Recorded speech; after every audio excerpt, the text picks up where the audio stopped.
Soldier 107 107 here. And not normally, but my dad's on the camera. Cameraman Jason and Jason running whatever this is. See this? This is a Cryobi drill press. Really old one. See, I got this XY rig from Harbor Freight on here. And so I pretty much have a mill press, but it's only good for aluminum and wood. It even rattles on aluminum. And I got a 2 fluke end mill here, but I got a couple other things like this. Yeah, and all kinds of bullshit. Damn it. Yeah, so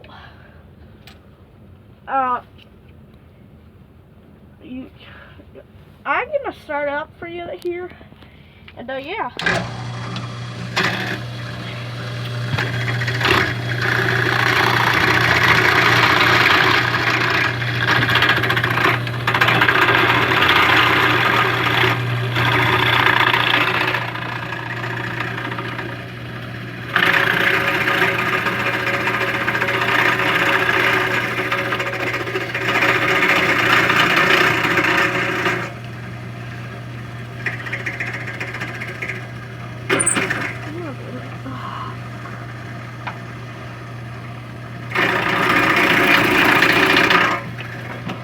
You know what? I'm gonna change the